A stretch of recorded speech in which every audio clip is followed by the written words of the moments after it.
बिहार प्रदेश का एक जिला लगता है बक्सर। और बक्सर जिले के अंदर ही एक भोजपुर जगह लगती है। दरअसल बात कर रहे हैं हम 21 अगस्त 2011 की। सुबह है 9:05 या 10 मिनट के आसपास का वक्त हो रहा था। यहाँ पर एक दुकान होती है और उस वक्त उस दुकान का नाम है भोजपुर चूना भंडार के नाम से वह दुकान है। और यहाँ पर एक बाइक आकर रुकती है और इस बाइक के ऊपर 3 व्यक्ति बैठे हुए हैं। उसमें से 2 व्यक्ति तो बाइक के ऊपर से उतर जाते हैं और दुकान के पास जाते हैं और एक व्यक्ति है वह बाइक के ऊपर ही बैठा रहता है। दुकान के पास जाकर एक व्यक्ति ऐसा है जो दुकान की तरफ पीठ कर कर खड़ा हो जाए कि यहाँ पर कौन आ रहा है कौन जा रहा है यह सब वह देख सके। और वह देख रहा था कि कोई हमें देख ना रहा हो। उसकी निगाहें जैसे कि एक गार्ड होता है या सुरक्षा कर्मी होता है उसकी तरह उसकी निगाहें चारों ओर तरफ देख रहा था कि कोई हमें देख तो नहीं रहा है। और वह देखता है फिर जो तीसरा व्यक्ति था उसके हाथ में पिस्टल होती है और वह पिस्टल को लेकर उस दुकान के अंदर पहुंच जाता है। और वह दुकान वाले से कहता है कि और लाला क्या काम चल रहा है, काम ठीक ठाक चल रहा है कि नहीं चल रहा।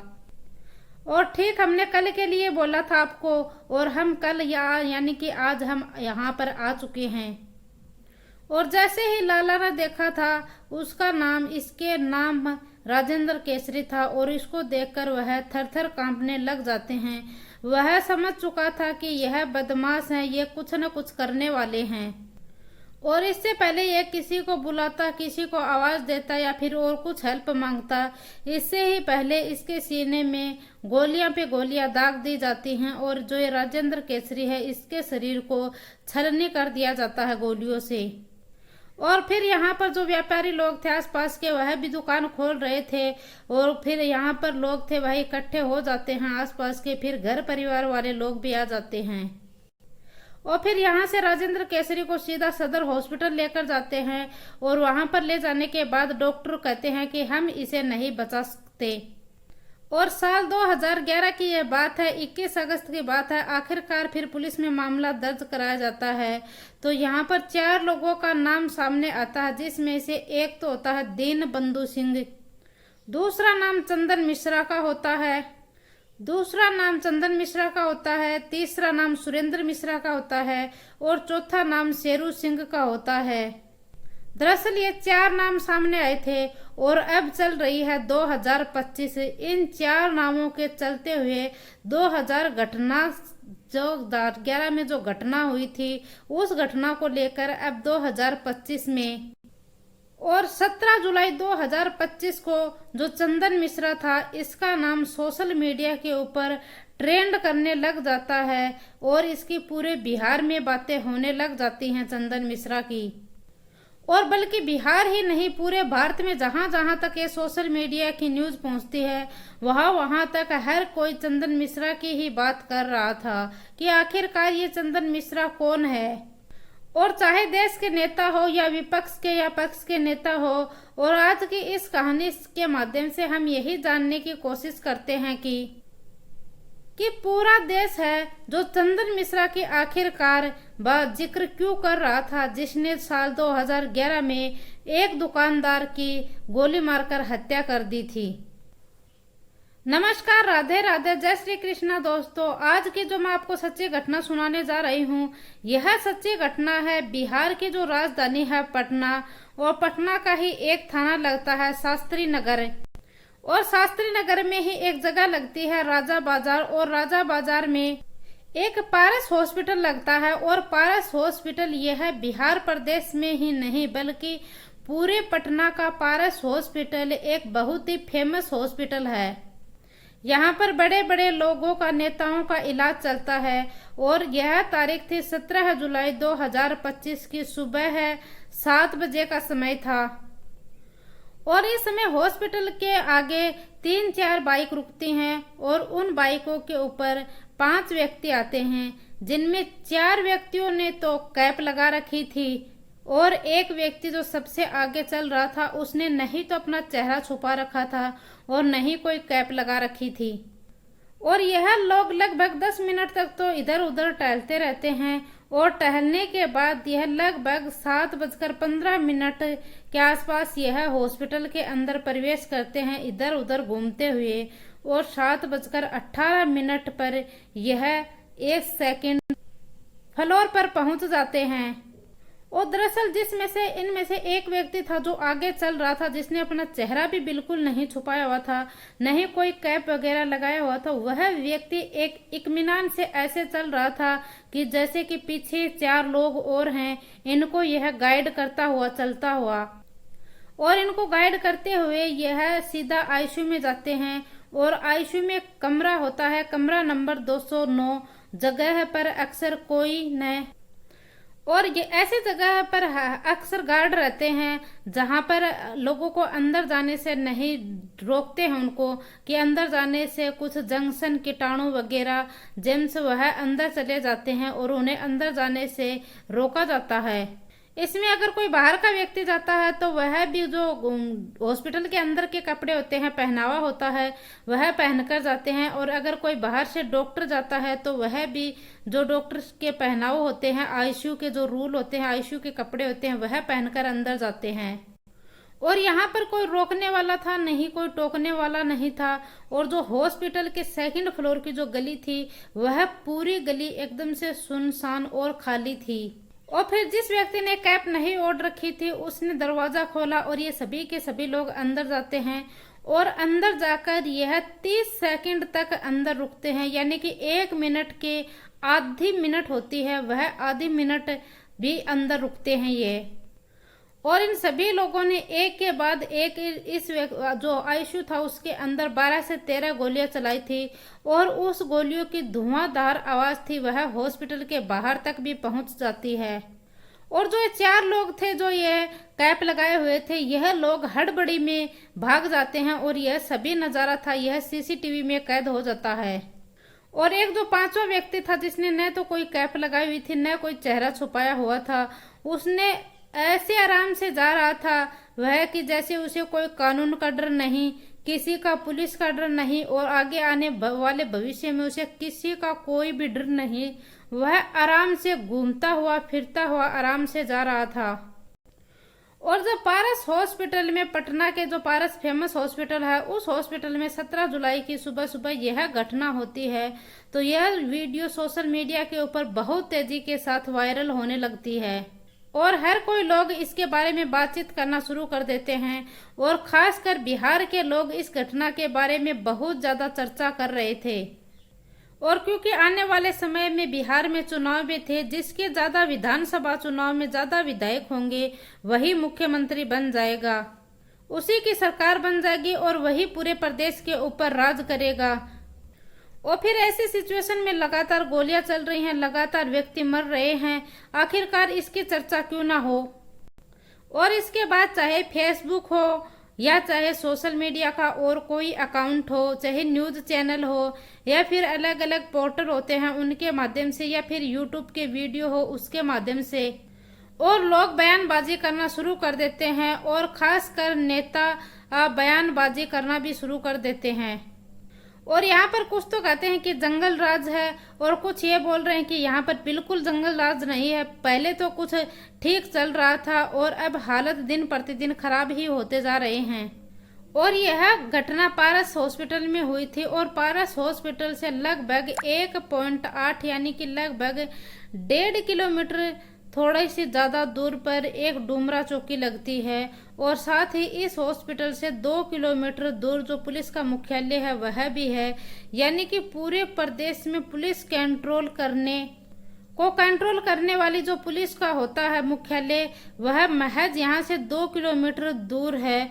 और इस थाने के अंडर पारस हॉस्पिटल है, वह शास्त्री नगर थाने क्षेत्र के अंतर्गत आती है, जो कि 2.2 किलोमीटर दूर है, यानी कि 2200 मीटर दूर है, बहुत ज्यादा दूर नहीं है। आखिरकार इस हत्याकांड को अंजाम दिया, और बहुत ही आराम से वह लोग आए थे, और बहुत ही आराम से वह लोग बाइक उठाते हैं और बाइक उठाकर वह चले जाते हैं।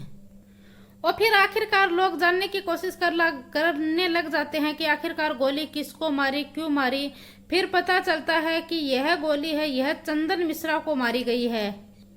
चंदन जो कि बिहार का एक बक्सर थाना क्षेत्र लगता है और बक्सर थाना क्षेत्र का ही एक औद्योगिक क्षेत्र लगता है और वहाँ का ही रहने वाला एक गांव होता है, नाम होता है इसका सोनवर्षा, और सोनवर्षा का वो रहने वाला होता है और वह पिछले 12 साल से वह जेल में सलाखों के पीछे था। और पहले तो वह जो चंदन मिश्रा था वह बक्सर की जेल में बंद था और फिर कई कारणवश के चलते उसे भागलपुर जेल में भेज दिया गया और भागलपुर जेल में उसका से ट्रांसफर कर उसको बहरुई जेल लगती है। उस बहरुई जेल में उसको 2 जुलाई 2025 को पैरोली में मिली थी और इस पैरोली के मामले में उसे 18 जुलाई 2025 तक को इसको जेल से बाहर रहना था, यानी कि उसे 15 जुलाई तक इस पैरोली पर उसको जेल से बाहर रहना था। और उसको बीमारी थी, इस बीमारी के लिए ही उसे जो पैरल थी वह मिली थी और उसे जो बीमारी थी वह बवासीर की सोशल मीडिया के माध्यम से पता चलता है कि उसको जो बीमारी थी वह बवासीर की बीमारी थी। उस बवासीर की बीमारी का इलाज करवाने के लिए ही वह जेल से बाहर आया था और यह हॉस्पिटल जाने से पहले अच्छे कपड़े खरीदता है, अच्छे जूते खरीदता है, पैंट शर्ट खरीदता है और यह अपने साथ 4 लड़के भी रख रखे थे अपने बॉडीगार्ड के लिए और वह उन चारों लड़कों को लेकर जाता है और वह जो अपने साथी थे उनसे कहते हैं कि बढ़िया सी वीडियो बनाना, क्योंकि वह 12 साल तक जेल के अंदर था और 12 साल बाद वह जेल से बाहर आया था और 12 साल में बहुत सी चीजें बदली थी। बहुत से जो आज की दुनिया 12 साल पहले कहाँ थी और 12 साल बाद सोशल मीडिया का जो जमाना था वह बहुत ज्यादा आ गया है। वह सोचा कि अगर मैं 15 दिन के बाहर ही लिए आया हूँ, 15 दिन के लिए, और 15 दिन के लिए ही भले ही मेरा एक सोशल मीडिया के ऊपर मेरा भी एक अकाउंट होना चाहिए, मेरा भी सोशल मीडिया के ऊपर दबदबा होना चाहिए। फिर इसका भी एक अकाउंट बनता है, इसका सोशल मीडिया अकाउंट बनता है, वीडियो डाली जाती हैं और अलग अलग गानों के साथ फोटो और वीडियो भी डाले जाते हैं। कहीं घूमने फिरने जाया करता था तो उसकी वीडियो भी यह डाला करता था और इसके भी फॉलोवर बढ़ने लग जाते हैं। और फिर यहाँ पर लोग अलग अलग अंदाजा भी लगाना शुरू कर देते हैं कि साल 2011 में दरअसल इसने हत्या की थी, शायद वो हत्या इसे करनी ही नहीं चाहिए थी। और 2011 में जो हत्या का विषय था वह भी बहुत ज्यादा चर्चा का विषय रहा था, क्योंकि बक्सर जिले में एक अम्माला टोली गांव लगता है, वहां का रहने वाला ही था राजेंद्र केसरी और यह भोजपुर में एक भोजपुर चूना भंडार के नाम से दुकान चलाया करते थे और जो घरों में ईंट पुताई का काम होता था वह काम यह किया करते थे। और उसके पास काम करता था एक सुरेंद्र मिश्रा नाम का आदमी होता है, वह सुरेंद्र मिश्रा है, वह इसके पास आता है दुकान के ऊपर और दुकान के ऊपर आकर यह बोलता है कि साहब मुझे मेरे घर में रंगाई पुताई का काम करवाना है, आप अपना नंबर दे दीजिए, मुझे कोई सामान की जरूरत होगी तो मैं फोन कर दूंगा घर से और आप उस सामान है वह मेरे घर पर भिजवा देना। फिर सुरेंद्र मिश्रा ने ऐसी बात कही तो जो राजेंद्र केसरी था वह कहता है कि ठीक है, ये मेरे नंबर हैं और तुम इन नंबरों को ले जाओ और मुझे फोन कर देना, मैं जो सामान चाहिएगा वह तुम्हारे घर पर भेज दूंगा। और अब जो थे राजेंद्र केसरी, वह अपने ज्यादा फोन तो होते नहीं थे उसमें, उसने अपने भतीजे के नंबर ही दे दिए थे उसको और अब नंबर दिए हुए कुछ घंटे ही हुए थे, उसके बाद नंबरों से एक कॉल आता है और वह कहता है कि लाला बहुत मोटे पैसे कमाते हो, कुछ पैसों का इंतजाम कर दो, कि यानी कि जो रंगदारी थी वह कॉल की गई थी, वह रंगदारी के लिए नहीं की गई थी। और फिर वह भतीजा है वह अपने चाचा जो राजेंद्र मिश्रा है उसके पास आता है और वह कहता है कि चाचा ऐसे ऐसे कॉल आता है और तुम्हारे नाम से वह पैसे मांग रहे हैं। तो फिर वो जो राजेंद्र वह पैसे देने से उनको मना कर देता है। फिर इसी बीच में जो एक व्यक्ति था वह उसकी दुकान पर आता है, वह कहता है कि हम तुझे जो कल का सूरज है वह नहीं देखने देंगे और वह धमकी देकर चला जाता है। लेकिन राजेंद्र केसरी था वह इस बातों को ज्यादा गौर से नहीं लेता है, क्योंकि उसे लगता था कि शायद कोई मजाक कर रहा है। और आखिरकार वह तारीख थी 21 अगस्त 2011 की सुबह, जब वह दुकान खोल रहा था तो 3 व्यक्ति आते हैं बाइक के ऊपर। एक व्यक्ति बाइक के ऊपर बैठा हुआ था, एक व्यक्ति उसको देख रहा था कि कोई हमें देख तो नहीं रहा है, और जो तीसरा व्यक्ति था वह एक पिस्तौल लेता है और पिस्तौल लेकर वह जो राजेंद्र केसरी होता है उसके सीने में दाग देता है। और फिर राजेंद्र केसरिया को जो हॉस्पिटल है नजदीकी उसमें लेकर जाया जाता है। वहां पर उसे मृत घोषित कर दिया जाता है और फिर पुलिस आती है, फिर पोस्टमार्टम किया जाता है, जांच पड़ताल की जाती है। और फिर यहाँ पर 4 लोगों का नाम सामने आता है, दीनबंधु, चंदन मिश्रा, सुरेंद्र मिश्रा और शेरू सिंह। इन सभी के सामने जो यह मामला इसमें अदालत में लेकर जाया जाता है और अदालत की तरफ से जो एक व्यक्ति होता है शेरू सिंह, उसको तो सजा या मौत का हुक्म सुनाया जाता है और चंदन मिश्रा को जो आजीवन कारावास है वह सुनाया जाता है। मामला फिर हाई कोर्ट में पहुंच जाता है। पटना की अदालत, इसकी सुनाई चल ही रही थी पटना की अदालत में। फिर पटना की अदालत में जो इनका मामला चल रहा था उसमें इक्वलिटी कर दी जाती है। जो चंदन मिश्रा था उसको सजा या मौत की सुनाई दी थी, वह उसे अदालत में आजीवन कारावास की सजा सुनाई दे दी जाती है।